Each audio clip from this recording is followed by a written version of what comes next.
Heart attack में pen होती है, बैठे बैठे पेन होती है। अच्छा, एंजाइना में कब होता है? चलने से पेन होता है, रुकने से पेन ठीक हो जाती है। जब 70, 80, 90 ब्लॉकेज हो, 70, एक आदमी बोलता है मुझे दौड़ने में दिक्कत है, तो कितनी ब्लॉकेज बोलूं? More than 70। एक बोलता है मुझे चलने में दिक्कत है, तो कितनी ब्लॉकेज बोलूं? More than 80। एक बोलता है मुझे नहाने धोने में दर्द है, तो मोर देन 90। और एक बोलता है मुझे बैठे बैठे दर्द है, तो 100%। याद रखिएगा, हार्ट अटैक मतलब है ब्लॉकेज इज इक्वल टू 100%। अच्छा, हार्ट अटैक धीरे धीरे होता है, सडनली हो जाता है? सडनली हो जाता है। सडनली अभी का अभी हो गया हार्ट अटैक, 5 मिनट पहले मिला, 5 मिनट बाद खत्म हो गया, हार्ट अटैक हो गई। कैसे हो जाता है आपको याद है? अब देखिए एक बार। अच्छा, एक आदमी हार्ट का पेशेंट है, उसकी कितनी ब्लॉकेज है? 80 ब्लॉकेज है। उसको हार्ट अटैक करना, 100 ब्लॉकेज ले जाना, कितने साल बाकी है अभी इसको? 10 साल बाकी है। पता चला 10 मिनट बाद हार्ट अटैक हो गया। एक आदमी तो हार्ट का पेशेंट ही नहीं है, उसकी ब्लॉकेज 60 है, 60% ब्लॉकेज है, वो हार्ट का पेशेंट भी नहीं हो तो दौड़ सकता है। अच्छा, उसको कितने साल लगेगा अभी हार्ट अटैक करने? 60 है, 100 जाना है, 40% बाकी है, 20 इयर्स बाकी है अभी। पता चला 20 मिनट्स बाद हार्ट अटैक हो गई। कैसे हो जाएगा हार्ट अटैक? आपको याद है एक पर्दा आपने बताया था हमने, ब्लॉकेज के ऊपर एक मेम्ब्रेन होता है, वो मेम्ब्रेन बर्स्ट कर जाता है। This is what a heart attack is. देखिए आपको समझ आता है कि नहीं? ये 20% ब्लॉकेज है, दिख रहा है मेम्ब्रेन ब्लॉकेज के ऊपर। ये 40% ब्लॉकेज है, मेम्ब्रेन यहाँ पे है अभी। ये 60%, 70% ब्लॉकेज है, मेम्ब्रेन अभी भी है। और मेम्ब्रेन स्ट्रेच कर रहा है कि नहीं कर रहा है? करते करते एक दिन क्या होगा? मेम्ब्रेन बर्स्ट कर जाएगा, membrane will rupture, membrane will snap, membrane will burst. और जैसे ही मेम्ब्रेन बर्स्ट करेगा क्या होगा? यहां से केमिकल यहाँ आएगी, और यहाँ पे खून जा रहा है, इस खून में क्या होगा? ब्लड केमिकल मिलेगा, और केमिकल मिलते ही ब्लॉकेज हो जाएगी 100%। This is called heart attack. 100% blockage कितने देर में बना? 5 मिनट में। 0 से 80 आने लगा था 40 साल, और 80 से 100 आने में 5 मिनट्स, 2 मिनट्स। अब एक बात बताइए, हार्ट अटैक को रोकना कैसे है?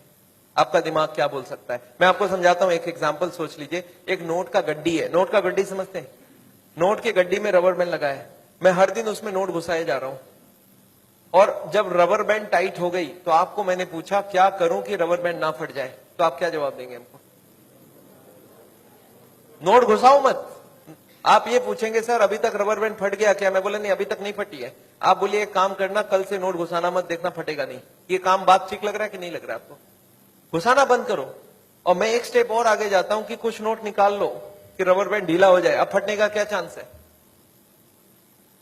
एकदम नहीं है। एंड यही बात मैं हार्ट के पेशेंट को समझाता हूं। मैं बोलता देखो अभी जहां तक चले गए चले गए, अब आप ब्लॉकेज को बढ़ाओगे तो एक ना एक दिन हार्ट अटैक होगा। कब होगा हम नहीं जानते, पर कभी ना कभी हो सकता है। आज 80 है, मालूम नहीं 90 में पर्दा फट जाए। ये पर्दा कब फटेगा हमको नहीं मालूम है। हर आदमी का पर्दा अलग अलग है, हर आदमी की मेम्ब्रेन अलग अलग स्ट्रेंथ की है। अब कब फटेगा नहीं मालूम, पर एक बात पक्का मालूम है कि आज से नोट घुसाना बंद कर दिया तो फटने के चांस कम हो जाएगा, और कुछ नोट निकालना चालू कर दिया तो। आपको क्या लगता है, लॉजिकल बात हो रही है कि नहीं? वो जो कारण है ब्लॉकेज का उसको हटाओ और बॉडी में सप्लाई फैट का बंद करो, अब हार्ट अटैक का chance is almost nil, almost nil. और यही बात मैं हार्ट के पेशेंट को समझाता हूं। आपको क्या लगता है, सही हुआ कि नहीं हुआ? कॉमन सेंस के बात यही बोलता है कि नहीं? ब्लॉकेज का कारण को हटाओ और खत्म करो बात।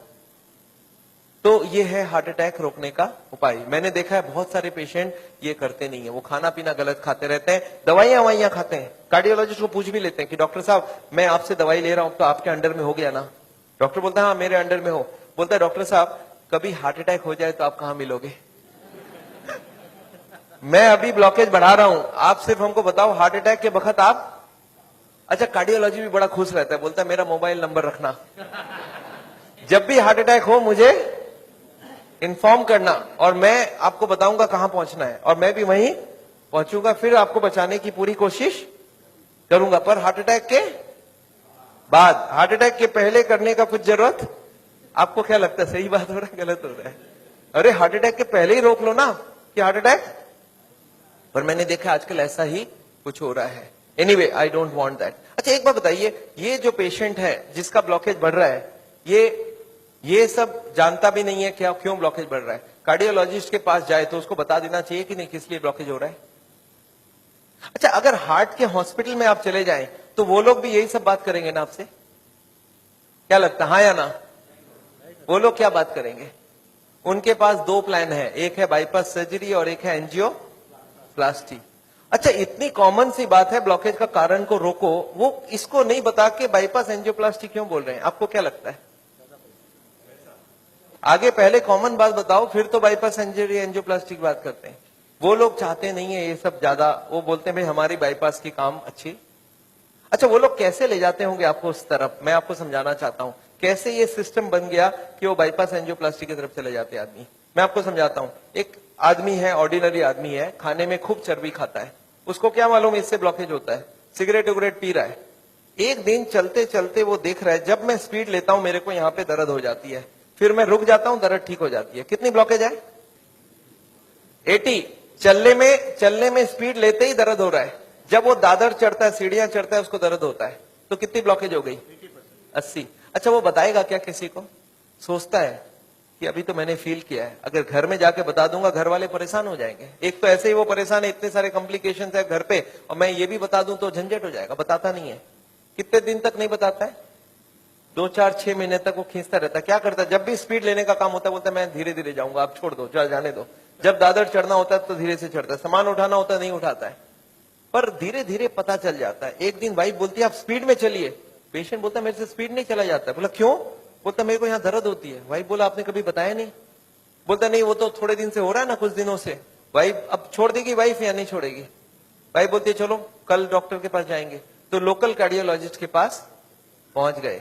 अच्छा, लोकल कार्डियोलॉजिस्ट को जाके बता दिया कि डॉक्टर साहब जब मैं स्पीड लेता हूं तो यहाँ पे छाती में दर्द हो जाता है, फिर रुकता हूं ठीक हो जाता है। अच्छा, उनको कुछ आइडिया लग जाएगा? वो ईसीजी करके देखते हैं, उसमें कुछ नहीं आता है। पेशेंट बोलता है सर ईसीजी में नहीं आएगा, आप चला के ईसीजी लीजिए तब आ जाएगा। उसको मालूम है चलने से दर्द होता है, तो डॉक्टर स्ट्रेस टेस्ट कराता है, उसमें खराबी आ गई। अब इसका मतलब क्या हो गया? हार्ट की बीमारी है या नहीं है? ऑलमोस्ट पक्का हो गया। अब कार्डियोलॉजिस्ट क्या बोलते हैं? बोलते देखो आपको हार्ट की बीमारी हो गई है। पेशेंट घबरा जाता है, बोलते सब क्या करूं?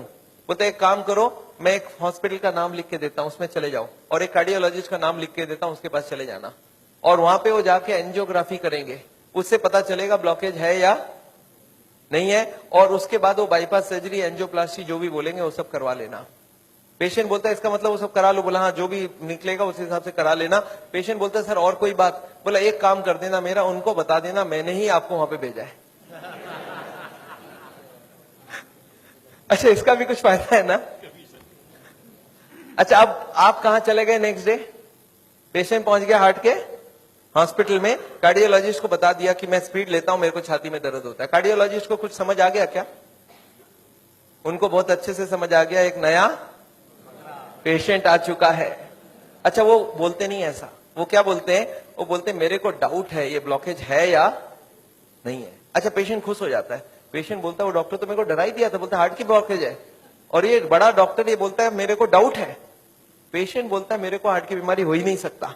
अरे मैं कभी कोई गलत काम किया ही नहीं, सिगरेट तो बहुत लोग पीते, मैं भी पीता हूं, और चर्बी उर्बी तो बहुत लोग खाते, मैं तो थोड़ी बहुत ही खाता हूं। तो पेशेंट क्या सोचता है कि कुछ निकलेगा तो नहीं, डॉक्टर ठीक ही बोल रहा है, कुछ मिलेगा ही नहीं। पेशेंट बोलता है सर कोई उपाय है, पता चल जाए ब्लॉकेज कितना है। कार्डियोलॉजिस्ट बोलते हैं बस एक एंजियोग्राफी कर लेते हैं, आपको देख लेते हैं है या। अच्छा, पेशेंट मान जाएगा नहीं मान जाएगा? पेशेंट बोलता है सर कोई भी टेस्ट हो मैं तैयार हूं, आप बोलो क्या क्या कराना है। बोलते नहीं, आपको एडमिट करके आपके अंदर एक तार घुसाएंगे और उसमें जान भी जाने की चांस है। अच्छा, पेशेंट फिर भी नहीं चाहता है कुछ, तो बोलते बिना तार घुसाए कुछ कर लीजिए ना, पता करना है ना ब्लॉकेज, कर लीजिए आप। कार्डियोलॉजिस्ट बोलते नहीं, एंजियोग्राफी बिना कुछ नहीं पता चलेगा। अच्छा, एंजियोग्राफी हो जाएगा नहीं हो जाएगा? एंजियोग्राफी हो जाता है। पेशेंट बोलता है चलो एक बार करा लेते हैं, फिर घर जाके सोचेंगे ब्लॉकेज मिल तो जाए, देखे तो सही कितना है, फिर जाके घर में। अच्छा, पेशेंट प्लान कर लेता है। क्या प्लान करता है? कि मेरी 30-40 ब्लॉकेज तो हो सकती है, मैंने गलत काम किया है, बड़े दिनों से मेरे को कोई ने बोला था फैट नहीं खाना, मैं खाया हूं, सिगरेट नहीं पीना, मैंने पिया हूं, तो कुछ ब्लॉकेज मिलेगा। और प्लान क्या बनाता है कि घर जाके कल से सारा खाना पीना बदल दूंगा, वॉकिंग चालू कर दूंगा, एक्सरसाइज चालू कर दूंगा। एकदम प्लान करके एंजियोग्राफी में जाता है कि कल खाली रिपोर्ट लेके घर जाना है। अच्छा, रिपोर्ट में कुछ, एंजियोग्राफी होने के बाद रिपोर्ट में कुछ मिलेगा या नहीं मिलेगा? रिपोर्ट में एंजियोग्राफी में कितनी ब्लॉकेज मिलेगी? 70, 80 एंड 90। अच्छा, जब 80 ब्लॉकेज मिल जाए, कार्डियोलॉजी सडनली बदल जाता है, वो बोलते हैं you are very lucky. Patient बोलता है लकी मतलब कुछ भी नहीं मिला आपको? बोला लकी इसलिए कि आप ठीक टाइम में यहां तक पहुंच गए, थोड़ा सा लेट आते तो कुछ भी हो सकता था। पेशेंट बोलता है इसका मतलब कुछ सीरियस बात है। बोला आप बचे कैसे, मेरे को समझ नहीं आ रहा है। यू आर वेरी लकी, अभी तक बच गए आप। अब आपका बचने का चांस बहुत कम है। पेशेंट बोलता है पर हुआ क्या है? बोलता 80% ऑलरेडी फिनिश्ड, बस अब बस थोड़ा सा ही है। You are carrying an atom bomb. अच्छा, पेशेंट बोलता है सर एक काम कीजिए, आप रिपोर्ट मुझे दे दीजिए, मैं घर जाऊंगा। बोलते घर आप पहुंचेंगे कैसे? उसके पहले ही हार्ट अटैक हो जाएगी। अच्छा, आपको क्या लगता है डॉक्टर को मालूम है कि हार्ट अटैक कल होगा आज होगा? उसको तो ये भी नहीं मालूम 70 है 80 है या 90 है। क्यों ऐसा बोला जा रहा है?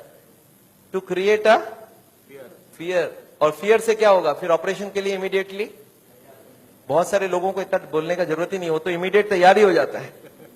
हार्ट का सुनते उसके मन में ऐसे ही डर रहता है, उसको ज्यादा डराने का। पर कभी कभी पेशेंट बोलता है सर एक बात बताइए, ब्लॉकेज तो कल भी था, ब्लॉकेज तो आज भी है, कल तक तो मैं सारा ही काम कर रहा था, ये पेन तो मेरे को बड़े दिनों से है, मैं अब तो पता चला हूं। तो आप एक काम करिए, मेरे को आप डिस्चार्ज कर दीजिए, मैं घर जाके फिर सोचूंगा। बोला नहीं, आप एक काम कीजिएगा, आप करवट भी लेंगे ना तो हमको पूछ लीजिएगा। पेशेंट बोलता है नहीं सर मैं तो घर जाऊंगा। बोला आप रुकिए, आपके घर वालों से मैं पूछता हूं। अच्छा, घर वाले बाहर कौन कौन वेट कर रहे होंगे? सारा खानदान वेट कर रहा होगा। वहां पे जाके क्या बोलना है कि patient is very critical, any moment he can die. आप बोलो मैं बचाने की कोशिश करूं और जाने दूं। अच्छा, आंसर क्या होगा?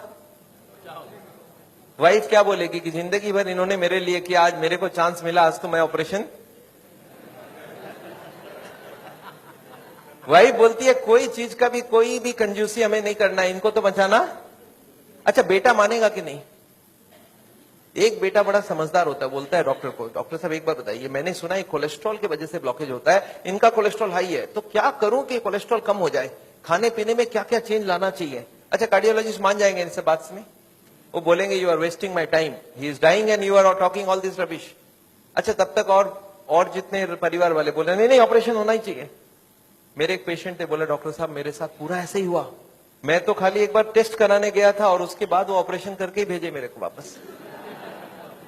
मेरे एक और पेशेंट थे, बोले सर मैं फिर भी नहीं कराया, मैं निकल आया। मैं बोला आप निकले कैसे? बोला मैंने बोला मैं तो नहीं कराऊंगा, मुझे घर जाना है। वो बोले नहीं आप घर भी नहीं पहुंचेंगे। मैं बोला मैं लिख के देता हूं, मैं पहुंच जाऊंगा।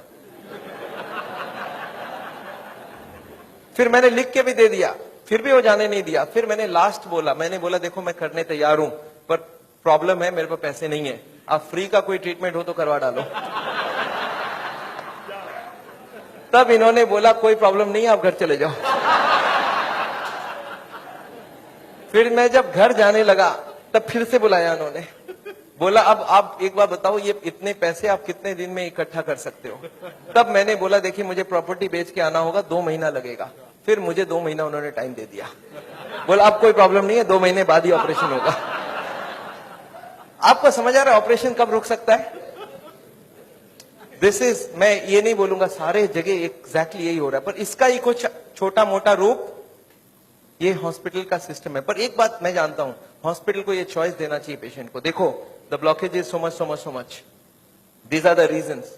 आप देखो क्या चाहते हो। आप अगर अपने आप को बदलोगे तो ऑपरेशन रुक सकती है।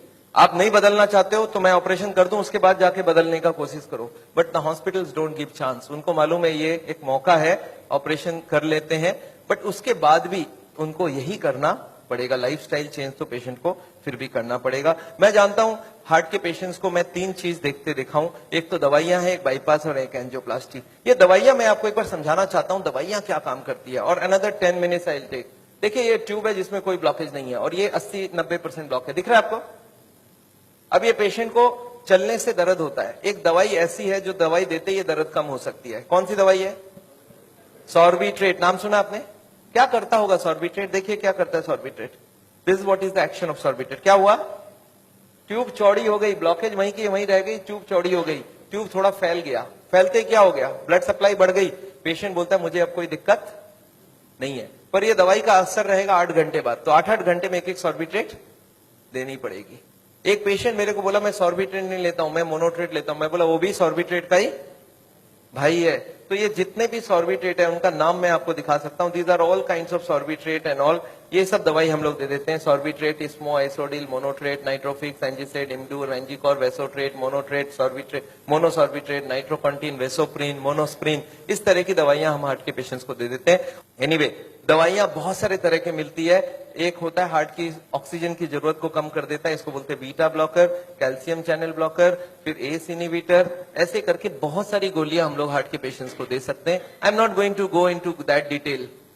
कुछ ब्लड पतला करने का दवाई भी देते हैं, आपने देखा है नाम, इकोस्प्रिन, कोल्स्प्रिन, एएसए, डेलिस्प्रिन, डिस्प्रिन, क्लोपिग्रेल, क्लोपिलेट, क्लोपिवास, सिरुविन, क्लैबिक्स, क्लोट्रेल, प्लाजरिल, स्ट्रोमेक्स, डीप्लैक, इस तरह की गोलियां हम लोग देते हैं ब्लड को पतला करने के लिए। पर ये गोलियां देने से भी पेशेंट ठीक नहीं होता है, तो इसके लिए मैं चाहता हूं वो लाइफस्टाइल चेंज करें, अपनी ब्लॉकेज को कम करें कि उनको देने की जरूरत पड़े ही नहीं। अच्छा, ये गोलियां इतनी खाएगी, इसके साइड इफेक्ट्स होती है क्या? अगर साइड इफेक्ट होती है कॉन्स्टिपेशन, तो कॉन्स्टिपेशन की और गोली दूंगा, और एसिडिटी हो जाए तो एसिडिटी की गोली दूंगा, और नींद ना आए तो नींद की गोली दूंगा। अच्छा बताइए, बीमारी ठीक हो रहा है कि नहीं हो रहा है? आई एम नॉट कीन, मैं जानता हूं दवाई आज जरूरत है, पर कल दवाई की जरूरत ना हो उसका बंदोबस्त करना बहुत जरूरी है। इसके बाद चलते हैं, ये एंजियोग्राफी क्या चीज है। हॉस्पिटल में जाते हैं, एंजियोग्राफी करते हैं, और ये एंजियोग्राफी मुझे पसंद क्यों नहीं है मैं आपको बताना चाहता हूं। This is what is the problem with angiography. एक तार आपके पूरे बॉडी को स्क्रैच करके हार्ट तक लेके जाना है। ये तार यहां से जो घुसेगी, 1 metre wire is inserted into the body till it reaches the heart. It is a blind procedure. Blind मतलब क्या? आप घुसा दो, ये अंदर जाती जाएगी, और अगर अटक गई तो वापस खींच के फिर से ट्राई करना होगा। मतलब वो अंदर स्क्रैच करेगा ही करेगा, पूरे बॉडी को स्क्रैच करती है। वो लिखवा लेते हैं कि अगर हार्ट अटैक हो गया तो मेरी कोई जिम्मेवारी नहीं है, और ये पूरे बॉडी को ये पंक्चर भी कर सकता है। मैंने ऐसे ऐसे पेशेंट देखे हैं कि एंजियोग्राफी के वक्त ही डेथ हो गई। एंजियोग्राफी में पैर को काटना पड़ा अल्टीमेटली, क्योंकि वो पैर की ट्यूब को डैमेज कर दिया। तो एंजियोग्राफी मैं नहीं चाहता हूं। और उसके बाद क्या होगा? इनएक्यूरेसी अबाउट द रिपोर्ट, और उसके बाद pressure from the cardiac doctors for the next operation. Patient को लगता है मेरे को इमरजेंसी हो गया, बट इमरजेंसी प्रिसिपिटेट कराया जा सकता है। एनीवे, ये एंजियोप्लास्टी जो है, ये दो ऑपरेशन, दो चीज वो लोग करते हैं, एक एंजियोप्लास्टी, एक बाईपास सर्जरी। मैं एंजियोप्लास्टी 2 मिनट आपको समझाना चाहता हूं। What is this angioplasty? एक स्टेंट लगाते हैं, सुना आपने नाम? एक रिंग लगा देते हैं हार्ट में। What is this? Let me explain what is this. पिछले 20 साल में ये जो एंजियोप्लास्टी है, ये बार बार फेल किया और बार बार इसको सक्सेस बताया गया। पहले आई थी बेलूनिंग, बेलून एंजियोप्लास्टी। उसके बाद बहुत सारे तरह के एंजियोप्लास्टी आई, ऑर्डिनरी स्टेंट आई, फिर गोल्ड स्टेंट आई, फिर रोटा ब्लेडर आया, रेडियो एक्टिव स्टेंट आई, लेजर एंजियोप्लास्टी आई, आजकल चल रहा है ड्रग कोटेड स्टेंट। पर ये सारे के सारे फेल हुए हैं। क्यों फेल हुए एक बार समझाना चाहता हूं। देखिए, ये बेलूनिंग क्या चीज है, या याद है आपको? एंजियोग्राफी के वक्त तार अंदर घुसाई थी, वो कहां तक गई थी? हार्ट तक, यहां तक तार आई थी। इस तार के ऊपर ये बेलून होता है, इस तार को थोड़ा सा धक्का मारते हैं। कभी कभी कार्डियोलॉजिस्ट तार को अंदर रख के बाहर आ जाते हैं, आके बोलते हैं देखो तार अंदर है, बोलो तभी खोल दूं। आप बोलते हैं चलो खोल दो, कितने लगेंगे? 2 लाख लगेंगे। 2 लाख दे दिया। अब ये तार को ये लोग धक्का देते हैं थोड़ा और, तो तार की जो बेलून है ये बीचों बीच आ जाती है ब्लॉकेज में। अब इस बेलून में पानी डालना होता है। ये बेलून ऐसा होता है, इसमें पानी डालते ही बेलून फूल जाती है। अच्छा, पानी कैसे डालेंगे? आपने होली में बेलून फुलाया एक सिरिंज से? सिरिंज में पानी ले लो, सिरिंज को दबा दो तो बेलून के अंदर पानी घुस जाए। तो बाहर से सिरिंज से पानी डालेंगे तो बेलून क्या होगा? फूल जाएगी। फूलते ही ब्लॉकेज कहां गई? साइड में दब जाएगा, ऊपर कंप्रेस्ड हो जाएगी, नीचे कंप्रेस्ड हो जाएगी। अच्छा, ये बेलून को जब पानी निकाल लेंगे तो क्या होगा? बेलून को वहां पे 2-4 सेकंड से ज्यादा नहीं रख सकते, क्योंकि हार्ट अटैक हो जाएगी, 100 हो जाएगी ब्लॉकेज। तो बेलून में पानी डाला और सिरिंज से वापस पानी खींच लिया। जैसे ही पानी खींचा, बेलून वापस चिपक गई, तार को पकड़ के बाहर निकाल लिया। Angioplasty over. आपको समझ आ रहा है क्या करना पड़ा? ये तार यहां थी, इसी को थोड़ा आगे किया, बेलून डाल, पानी निकाल लिया और ब्लॉकेज वापस। अच्छा, ब्लॉकेज वापस आ जाएगी नहीं आ जाएगी इसके बाद? क्या लगता है आपको? This is elastic. इलास्टिक समझते हैं आप? ये लोहा या पत्थर नहीं, इलास्टिक है। और जैसे ही बेलून निकाल लिया, ब्लॉकेज वापस आने लग गई। थोड़े साल बाद यही कार्डियोलॉजिस्ट मान गए बेलूनिंग काम की नहीं है। पहले क्लेम किया था बेलूनिंग एक बार कराओगे जिंदगी भर चलेगी, फिर मान गए काम की नहीं है। फिर क्या हो गया? फिर वो बोले इसमें स्टेंट लगाना होगा। What is this stent? Look at this, this is the blockage. दिख रहा है आपको येलो कलर की? और इसके अंदर एक बेलून डाल दिया। आपको दिख रहा है ब्लैक कलर का बेलून? बेलून में पानी डाला तो ब्लॉकेज कहां चलेगी? साइड में आ गई। जब बेलून निकाल लेंगे तो ब्लॉकेज वापस आएगी, तो यहाँ पे एक स्प्रिंग लगा देते हैं। ये स्प्रिंग क्या काम करेगा? ब्लॉकेज को आने से रोक देगा। आपको समझ आ रहा है स्प्रिंग का मतलब क्या है? अगर स्प्रिंग डाला गया, इसका मतलब क्या है? कि ब्लॉकेज वापस आ रही थी। इसका मतलब पहले वाला जो क्लेम था वो गलत था, कि बेलूनिंग करा लो ठीक रहा। इसके बाद ये जो स्टेंट लगी, स्टेंट का एक मेजर प्रॉब्लम है कि इसके अंदर से ब्लड जाएगी और फॉरेन बॉडी के अंदर ब्लॉकेज बहुत जल्दी होती है। ये देखा गया है स्टेंट में 6 महीना 1 साल में सारे ब्लॉक आ जाती वापस। और ये जब वापस आने लगी तब इन्होंने थोड़े दिन तक तो बोला नहीं आती है, नहीं आती है। थोड़े दिन बाद इन्होंने बोला कि नहीं, ये स्टेंट तो खराब होगी क्योंकि ये ऑर्डिनरी स्टेंट है, इसमें एक मेडिकेटेड स्टेंट देना होगा। वो दवाई में डाल के स्प्रिंग को निकाल लेंगे, अब बहुत बढ़िया हो जाएगा। तो ड्रग की कोटिंग चल जाए। आपने देखा है चांदी के गहने में सोने की कोटिंग चढ़ाते हैं, तो वो स्प्रिंग के ऊपर कोटिंग चढ़ा देते हैं और वो कोटिंग चढ़ा के लगा दिया, पर इसके बाद भी ये फॉरेन बॉडी ही रही, इसमें वही का वही रिजल्ट आया है। अभी लेटेस्ट है कि 66% people with in 1 year will come back with a reblockage. इसके बाद है बाईपास सर्जरी। एक बहुत बड़ी सर्जरी होती है। देखिए बाईपास सर्जरी मैं इसलिए नहीं चाहता हूं, एक बहुत बड़ा सर्जरी है। एक पूरे चेस्ट को काटो और इसको काट के, इसको चाकू से नहीं कटेगा, इसमें आड़ी से कटेगी। आड़ी समझते हैं आप? आपने मार्बल फिटिंग के वक्त एक देखा गोल चक्का लेके घूमते हैं, ऐसा एक लगा के ये पूरा खुलेगी। इसको अंदर से ऐसे जैक करके ऐसे खोलेगा। अंदर में हार्ट को रोक के उसमें ऑपरेशन होगी। और हार्ट को रोकेंगे तो एक मशीन से पूरे बॉडी को ब्लड जाएगा, इसको बोलते हैं हार्ट लंग मशीन। उसमें कुछ ब्लड डाल के उससे चलाना होगा। And during this time the operation has to take place. But this operation is very complicated. Luck अच्छा हो तब ठीक है, नहीं तो कुछ ना कुछ कॉम्प्लिकेशन रहती है, बहुत सारे लोगों की जान भी जाती है। पर ऑपरेशन के बाद क्या होगा, ये देखिए ऑपरेशन के बाद क्या होगा। ये ट्यूब जो ब्लॉकेज है वो यहीं रह गई, उसके जगह नई ट्यूब लग गई। तो ये ब्लॉकेज के जगह नई ट्यूब लग गई तो क्या हो गया, बाईपास हो गया। पर ये नई ट्यूब में फिर कभी ब्लॉकेज आएगा कि नहीं, आपको क्या लगता है? ये नई ट्यूब में फिर से ब्लॉकेज आती है। अच्छा, अब तो 40 साल बाद ही आएगी ना। पिछले बार कितने साल लगी थी आपको याद है? देखिए एक वाई का जवाब सोच के देखिए। ओरिजिनल ट्यूब में कितने साल में ब्लॉकेज हुई थी? 20 से 40 साल। तो कितनी स्पीड रही? 2 से 4%, 6% पर ईयर। और एंजियोप्लास्टी के बाद अगर 2 साल में वापस रीब्लॉकेज होती है तो कितने साल हो गई? 40% पर ईयर। और बाईपास के बाद अगर 5 साल में रीब्लॉकेज आती है तो 20% पर ईयर। जो ट्यूब ओरिजिनली 2% की ब्लॉकेज कर रही थी वो अब ऑपरेशन के बाद उसकी स्पीड क्यों बढ़ गया? क्योंकि अब वो ओरिजिनल नहीं रहा। हमारी बॉडी को जब तक ओरिजिनल रखो तब तक अच्छी बात है। हमारे प्राइम मिनिस्टर ने भी 2 बाईपास कराई है, एंजियोप्लास्टी 5 स्टेंट लगाई है। पर मैं जानता हूं उसके बाद भी तो फिर से कराना पड़ा। एक बार कर लिया, दूसरी बार कराया, कब तक करा सकता आदमी? और मैं जानता हूं बॉडी में एक बार कॉम्प्लिकेशन कराना, उनके लिए तो चलो बहुत बड़ा टीम लगेगा। हर आदमी के लिए इतनी बड़ी टीम नहीं भी लग सकती है और इतना बड़ा ऑपरेशन नहीं भी कर सकते ठीक से। पर मैं जानता हूं अगर ऑपरेशन बिना ही हमारी काम बन जाए, अगर हम लाइफस्टाइल को ही चेंज करके कर सकते हैं तो हम ऑपरेशन क्यों करवाएं? And this is what is the contention. Nevertheless मैं हार्ट के पेशेंट को एक ही चीज समझाता हूं कि ब्लॉकेज अगर रिवर्स करना है तो उसके लिए थोड़ा आपको एक्यूरेसी करना होगा। What is this accuracy? You understand? This is the accuracy. इस पिक्चर को आपने देखा है, इसमें एक्यूरेसी लिखा है। कितना एक्यूरेसी है इसका मतलब? मैं आपको समझाता हूं। ये एक ड्रम है, ये ड्रम में मैं पानी भरना चाहता हूं और इसमें 15 छेद है। आप बताइए कितनी छेद बंद करने से ड्रम भरेगी? याद है 15 कारण है। अब इसमें से कितने को कंट्रोल करूं कि ड्रम भर जाए? सारे को करना होगा। अच्छा, मैं हार्ट के पेशेंट्स को क्या देखता हूं, उनको कुछ मालूम भी नहीं है इसके बारे में। वो क्या बोलते हैं, मेरा कोलेस्ट्रॉल कंट्रोल है, ट्राइग्लिसराइड ज्यादा है, शुगर कंट्रोल है, बीपी ज्यादा है। मैं बोला ऐसे नहीं चलेगा, सारे होल बंद चाहिए मुझे। बोलते मैं थोड़ा थोड़ा करूं तो कैसा चलेगा? मैं बोला थोड़ा थोड़ा से काम नहीं चलेगा। बोलते मेरा बीपी कम किया हूं पर पूरा कम नहीं कर रहा हूं, 120 नहीं ला रहा हूं, 140 ही रखा हूं। मैं बोला नहीं चलेगा, मुझे सारे फैक्टर्स एक साथ कंट्रोल चाहिए। हाँ, इसके लिए शुगर, बीपी, कोलेस्ट्रॉल, ट्राइग्लिसराइड आपसे कम नहीं हो रहा, मैं दवाई देके कम कर देता हूं। पर स्मोकिंग आपको पूरा ही बंद करना होगा, खाने में तेल आपको बंद करना होगा, एक्सरसाइज आपको करना पड़ेगा, ओवरवेट कम करना होगा, खाना पीने में फाइबर ज्यादा डालना होगा। अच्छा, ये सब संभव है क्या लोगों के लिए? यस, क्या प्रॉब्लम है? ये तो सिंपल सी बात है, इसको क्यों नहीं कर सकते? क्यों नहीं सिगरेट बंद कर सकते? क्यों नहीं मीट बंद कर सकते? क्यों नहीं तेल घी छोड़ के आप अलग तरीके से खाना बना सकते हैं? तो all these if you do there is no problem. Nevertheless मैं जानता हूं, एक और छोटा सा चीज आपको बताना चाहता हूं। अभी एक और नई जो टेक्नोलॉजी आ गई है, आदमी को मैं सोचता था बिना काटे कुछ हो सके। ये हमारी कुकिंग की क्लास है, this is a cooking class. मैं हार्ट के पेशेंट्स को ट्रेनिंग देता हूं। This is my dietitian teaching cooking, 0 oil cooking to the patients wives. मैं हार्ट के पेशेंट्स को योगा सिखाता हूं। मैं बोलता हूं कैसे भी करो, योगा करो, आप योगा करने की बहुत जरूरी है। उसके साथ उनको क्या करना चाहिए, क्या नहीं करना चाहिए, कितनी सामान उठानी चाहिए, गाड़ी चलानी चाहिए, स्कूटर चलाना चाहिए, ऑफिस जाओ तो क्या प्रिकॉशन लो, दादर चढ़ो तो क्या प्रिकॉशन लो।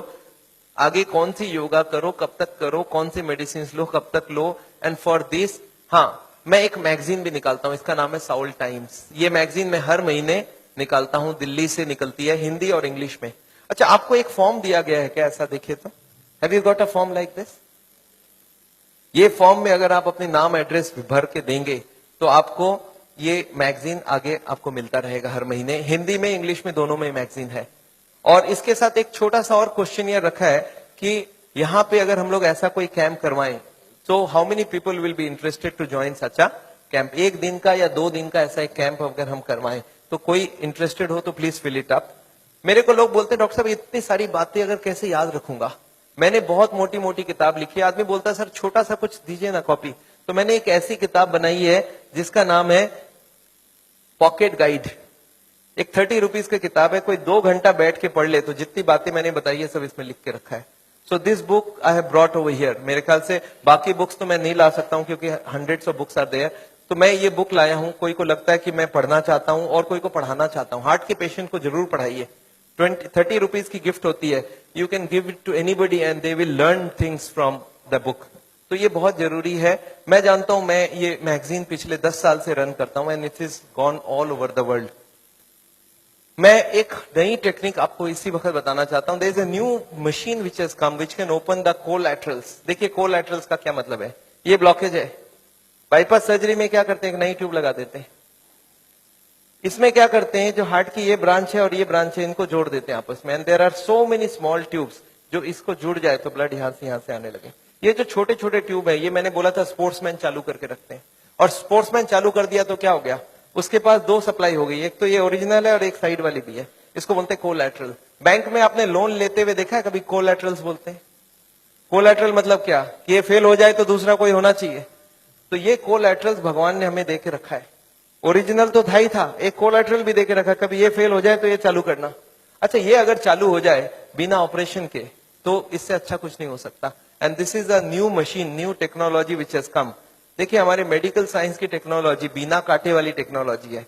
ये देखिए ये ट्यूब्स है जिसमें कोई कोलैटरल्स चालू नहीं है, और ये है ट्यूब्स के सारे कोलैटरल्स चालू हो गए। आपको समझ आ रहा है डिफरेंस दोनों के अंदर? ये जो छोटे छोटे कोलैटरल्स है ये हमारे सबके पास है, और एक मशीन से इसको या तो स्पोर्ट्स करके चालू कर सकते हैं या तो एक मशीन से चालू कर सकते हैं। ये मशीन क्या करती है सोचिए, ये जैकेट्स लगा दिया हमने कफ में, थाई में, बटक्स में, और सारे को एक साथ स्क्वीज कर दूं तो क्या होगा, इसकी ब्लड कहां जाएगी, बॉडी में ही रहेगी, पर कहां जाएगी, ये हार्ट के तरफ जाके हार्ट की ट्यूब्स को धक्का देके प्रेशर देके इसको खोलेगी। ये प्रेशर 1-1 घंटे तक, एक में इसको हार्ट के संग सिंक्रोनाइज करके दिया जाता है। सिंक्रोनाइज मतलब हार्ट जब पंप करे तो मशीन पंप नहीं करता है, जब हार्ट पंप करके रिलैक्स करने लगे, जब पूरी ब्लड वापस आती है तो वो स्क्वीज करके सारे ब्लड को एक साथ भेजा जाता है। And this goes on, ECG feed होती है कंप्यूटर को, and this machine we have seen now without bypass surgery. आदमी बोलता है मुझे इमीडिएट रिजल्ट चाहिए, तो without bypass this can work very well. तो इसको हम लोग बोलते हैं नेचुरल बाईपास। नेचुरल बाईपास समझ रहे, भगवान ने ऑलरेडी नेचुरल बाईपास हमें दे के रखी है, स्पोर्ट्समैन चालू करके रखा है। तो आप हार्ट के पेशेंट हो, आप चालू करो, आपके पास कोलैटरल आ गई तो ओरिजिनल नहीं भी होगा तो भी काम चल जाएगी। और एक मैं जैसे ही, हाँ एक और ट्रीटमेंट आई है जिसको हम लोग बोलते हैं बायोकेमिकल क्लीनिंग। ये अभी बहुत अच्छी रिजल्ट आ सकती है। कुछ केमिकल अंदर डाल के ब्लड में उसको अंदर से गला लिया जाए। जैसे किचन में आपने सुना नाली जाम हो जाए तो क्या करते हैं हम लोग, कुछ केमिकल डालते हैं अंदर से, तो ये केमिकल की भी ट्रीटमेंट आजकल चल रही है। बट अभी भी इसका रिजल्ट्स हर आदमी में सेम नहीं आता है, but results are still there. बहुत सारे ऐसे पेशेंट है जो 30-40% तक ब्लॉकेज इससे कम हो सकती है। नेवरदिलेस मैं समझता हूं मैंने बहुत सारा लेक्चर आपको दे दिया है। कोई ने मेरे को बोला था एक बार कि डॉक्टर साहब कभी भी किसी को आधे घंटे से ज्यादा लेक्चर मत दिया कीजिए। मैंने बोला क्यों? बोला आपने स्कूल, उसके बाद दिमाग काम नहीं करता है। मैंने बोला क्यों ऐसा बोल रहे हैं? बोलता आपने स्कूल कॉलेज में देखा है कभी भी पीरियड्स 40 मिनट से ज्यादा नहीं रखते हैं, उसमें 5 मिनट आने जाने का वेस्टेज गिन लो, आधे घंटे ही चलेगा दिमाग। मैं बोला पर मैंने देखा आप टीवी देखते हो तो 2-3 घंटा देखते हो एक साथ। बोलते नहीं वो इंटरेस्टिंग हो तो देखते हैं। तो मैं जानता हूं आप हमारे साथ बैठे हैं 2 घंटे के लिए और आपको जरूर इंटरेस्टिंग लगा होगा। मैं फिर से धन्यवाद देना चाहता हूं ये हॉल को अरेंज जिन लोग ने किया उनको, श्री माफत लाल जी को जिन्होंने आपके लिए ये लेक्चर कराया है। और अगर आपको लेक्चर अच्छा लगा है तो उनके लिए फिर से एक बार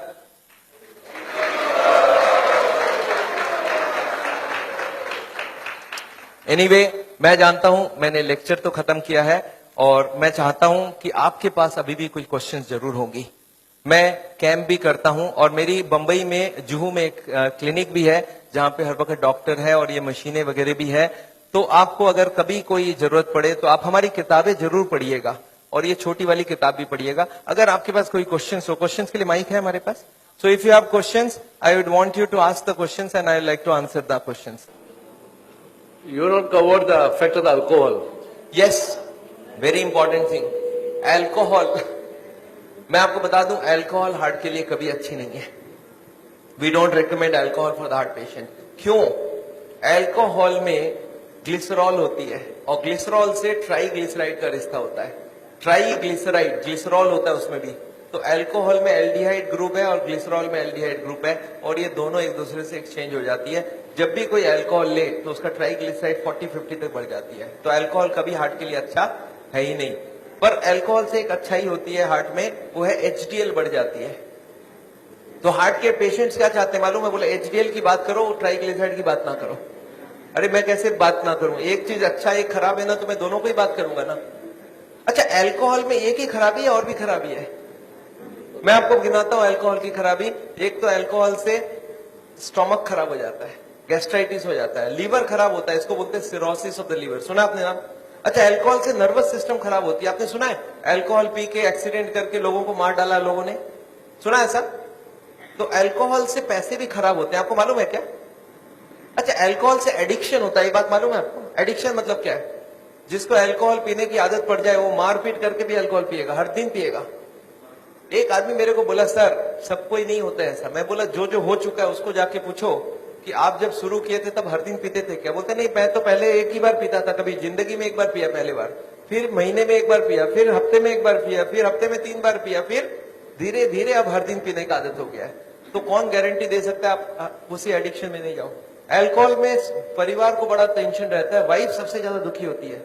जब हस्बैंड शराब पीता है तो वाइफ सबसे ज्यादा दुखी होती है। अच्छा, बच्चे तो अच्छा चीज सीखते हैं आपसे, बच्चे भी बहुत दुखी होते हैं कि पापा को सिगरेट पीने देते।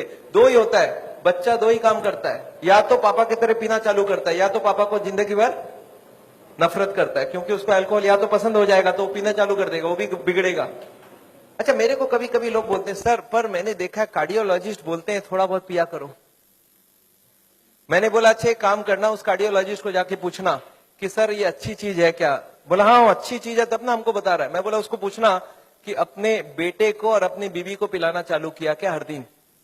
बोलता नहीं, मेरा बेटा पिएगा तो निकाल दूंगा घर से। अच्छा, अपने बेटे को घर से निकाल दोगे पीने से और हमको आप बोल रहे हो पियो? आपको क्या लगता है लॉजिक बहुत अच्छी है कि खराब है? कोई भी कार्डियोलॉजिस्ट को यहाँ हाथ लगा के बोलने बोलिए कि हाँ ये अल्कोहल बहुत अच्छी चीज है, मैं अपने बच्चों को पिलाऊंगा, अपनी वाइफ को पिलाऊंगा, तब तो मैं मान जाऊं। कोई कार्डियोलॉजिस्ट तैयार नहीं है। पर पेशेंट्स के लिए घूस देना समझते हैं? घूस देना, ब्राइब करना समझते हैं? ब्राइब होने से बहुत काम हो जाता है। तो पेशेंट को ब्राइब देकर रखते हैं कि पेशेंट बोलेगा डॉक्टर मेरा बहुत बढ़िया है, सारा चीज अलाउ कर देता है। But very bad, alcohol is never good for the heart. या any more questions? Garlic. Garlic, मैंने एक क्वेश्चन यहाँ पे लिख के रखा है, कैन आई टेक? कुछ फ्रीक्वेंटली आस्क्ड क्वेश्चंस लिखा है, can I take garlic? Garlic heart के लिए अच्छा है, गार्लिक हार्ट के लिए अच्छा, पर नेसेसरी नहीं है जो नहीं खाता उसको ही खाना होगा। ऐसे हजारों फूड है जो हार्ट के लिए अच्छा है, तो you can take any of this food. पर एक आदमी मेरे को बोला सर सिर्फ गार्लिक खाऊंगा मेरा ब्लॉकेज ठीक होगा कि नहीं? मैं बोला नहीं, जितने खराब वाले आइटम है सब बंद करने होंगे, जितने अच्छी वाली सब चालू करनी होगी। तो ऐसा नहीं कि गार्लिक इज अ पैनासिया, पर garlic is definitely good, cholesterol को कम करता है। या yes ma'am. CT angiography Bombay में बहुत सारी जगह, मेरे ख्याल से कम 20 मशीनें लग गई है। हम जहां करवाते वो चित्रा करके है दादर में, दे चार्ज 6,000 रुपीज। तो ये सीटी एंजियोग्राफी का लिए आपको अगर एड्रेस चाहिए, हमारी क्लिनिक का एड्रेस आपके पास है already, you call them up, they will give you the details. Okay So what is good cholesterol, and what if you have when the range of good cholesterol is higher than the normal range? So how does it affect the heart, and what is? See, good cholesterol is good cholesterol को good क्यों बोला जाता है? It goes to the blockage, picks up the cholesterol and takes it out. So good cholesterol if you can increase it is wonderful. We want more than 40.